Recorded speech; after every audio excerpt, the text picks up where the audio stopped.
Hey folks, hope you're staying safe where you are. It's snowing here at my house. I'm out on the front porch and wanted to do a quick devotional with you about fasting. Uh, I have called the church to a fast beginning January the 10th. That's just coming Friday until the end of the month, a 21-day fast. And if you've never fasted, now would be a good time for you to start, I guess.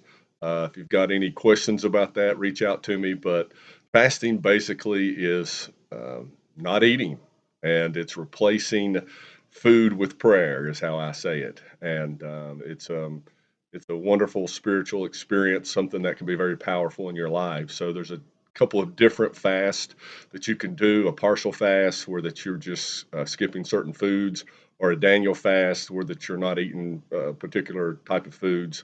I'm not going to go into all the details of those. There's fasts where that you skip a meal a day, or you're only eating one meal a day. The principle is that you don't eat and you replace it with prayer. And I do think this is a time for us to pray and to seek the Lord and to try to get close to Him, because it is an important time in our lives, and it's a very vital time in our lives that we seek God. And I want to read a couple of scriptures here to kind of encourage you on that. And in Matthew chapter number 17, Jesus is going up on the Mount of Transfiguration, and while he's gone, a man brings his son to the disciples that are left behind down in the valley, if you will, and they couldn't cure him. Well, when Jesus shows up on the scene, he casts out the devil, cures the boy. End of story, so to speak, until the disciples come to Jesus and say, "Why couldn't we do that?" And Jesus said to them, "Because of your unbelief.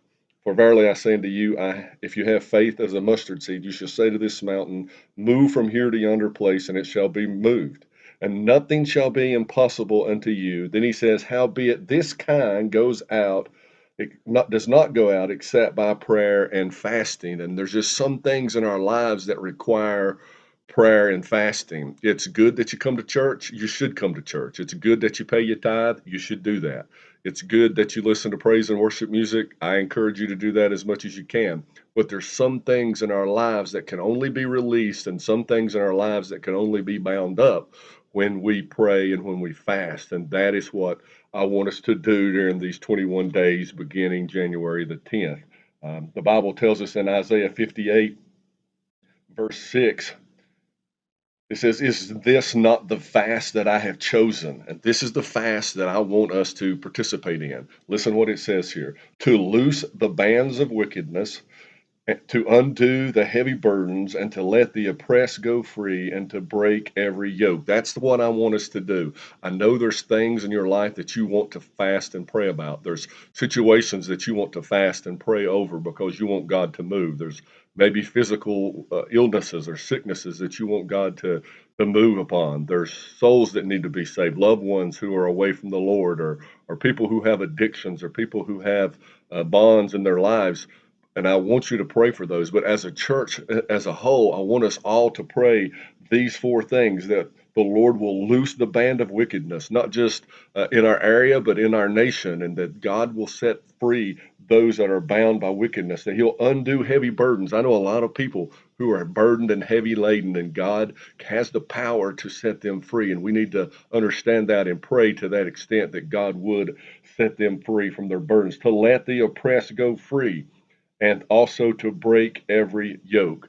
There is a spiritual battle going on, and we have to understand that the battle is fought in spiritual ways through prayer and through fasting. So I'm encouraging you, beginning Friday, January the 10th, for the next 21 days to fast and to pray. Again, if you've got any questions about how to fast or what to fast, just reach out to me. I'll be glad to give you some enlightenment on that. But again, it's basically just replacing food with prayer. You can do it for one meal. You can do it for a certain type of food. Say, "Listen, I'm going to give up coffee, or I'm not going to eat any sugar, or I'm only going to eat these certain foods. I'm only going to eat vegetables. I'm not going to eat any meat." However you want to do it, the important thing is that you do it, and that your heart is right with God, and that you try to your best during this time to draw closer to the Lord. I think it's important, and I want to encourage you to do that. So we'll be praying for you. If you guys have any needs, reach out to us. Stay safe, and God bless you.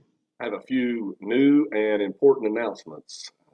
As you may know, baby Judah Sparks made his arrival a few weeks ago.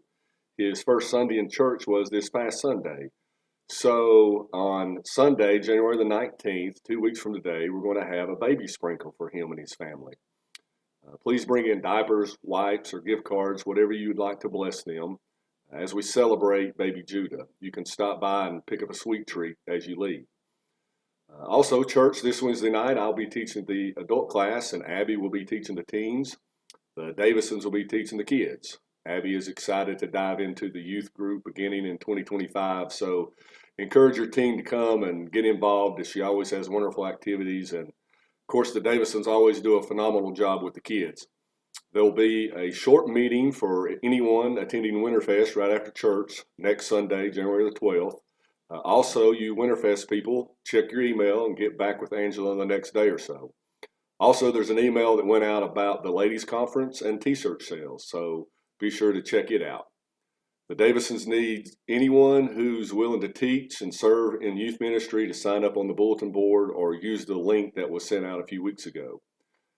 Now that we are getting into the winter months, please be sure to check your email and our Facebook page for any cancellations. Looking forward to seeing you guys Wednesday night and next Sunday at 11 a.m. We love you.